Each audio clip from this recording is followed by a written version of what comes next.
of the most talked about games in regards to the objectification of women and the mistreatment of women and this whole video games equal misogyny thing that Anita Sarkeesian and Jonathan McIntosh like to bring up over and over and over is Grand Theft Auto.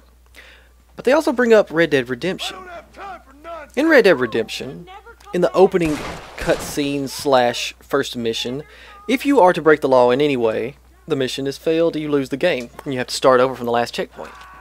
Now, shooting a woman constitutes an immediate failure of the game because you have broken the law.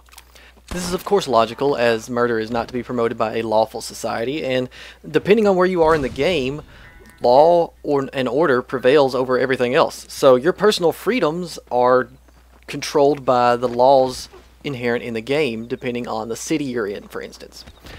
In most cities, it is illegal to shoot a woman. It is also illegal to shoot a man.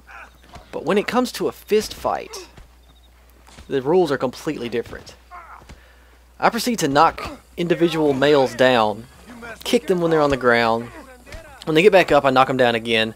One of them pulls a pistol and pistol whips me, and I knock him down again and I steal his gun. Nothing happens. Nothing whatsoever. And I do this for several minutes, and I'll just let you watch some of the action while this happens.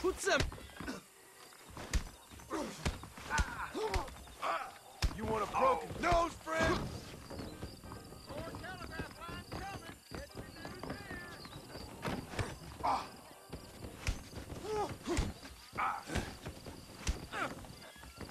You hit mighty soft. I will knock you off your block. Is this how you want it?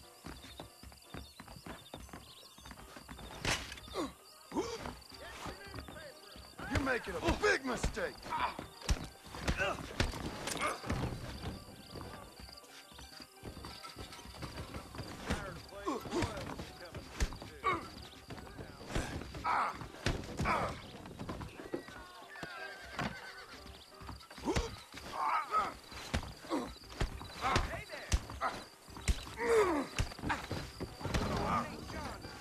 I'll go and never come back. Animals! Neanderthals!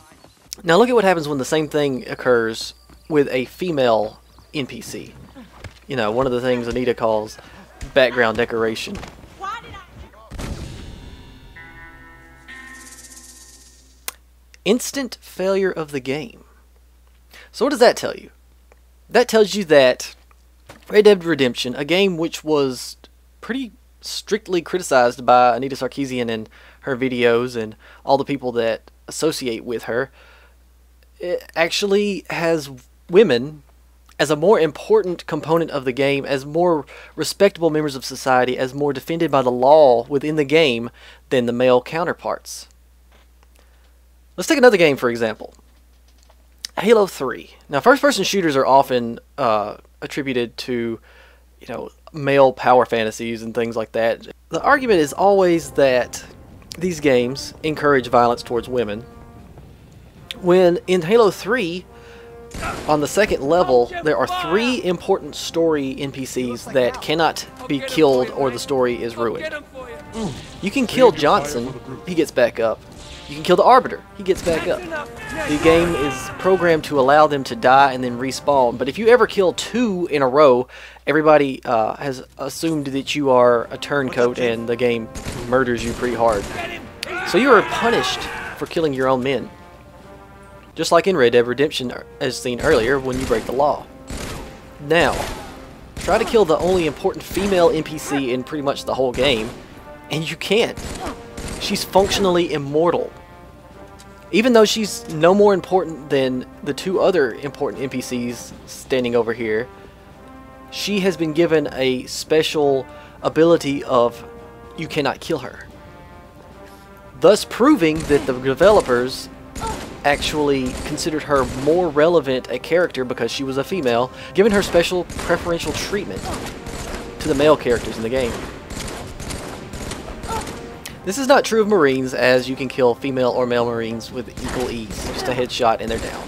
A few grenades and they're down. Taking into consideration a couple of other games just off of my Xbox, just skimming through. And you have Marvel vs. Capcom 2, which has the two top tier most important characters. Well, actually, it's debatable what the best characters are, but the first best character, the god tier character, is always Sentinel. Just below the Sentinel, it is unanimously agreed that Magneto, Cable, and Storm are the next most powerful characters. And many would argue that Storm is in fact the most powerful character besides Sentinel in the game. So in effect, the game's two most powerful characters that you can choose are a robot and a black woman. Look at Defense Grid. Defense Grid has one voice actor, a male AI of sorts. You as the character are never called any sort of gender, any sort of species. You don't even know if you're human, but you're definitely whatever you want to be. He just refers to you as the one that can save us all. So you, as the character, represent yourself, or you could imagine yourself as someone else. It doesn't matter. The game does not force on you any sort of control, thus showing that there is more versatility in the games than is being explained in the media. And of course we have Portal, where the main character, you, are a female, and the main enemy, and actually you're only two real characters in the game, she's also a female AI, and a robot, but it's, you have two females going at it, and it was a wildly popular game, one of the most popular games of all time. And you're trying to tell me that video games are sexist? I think this small amount of evidence just tacked on, I'm sure someone else has addressed it already, is more than enough to prove that pretty much everything in the Anita Sarkeesian feminist frequency videos is a fat lie. Just lies and slander against video games in general, as well as the people that develop them, as well as the people that play them. And that's all I really have to say about that.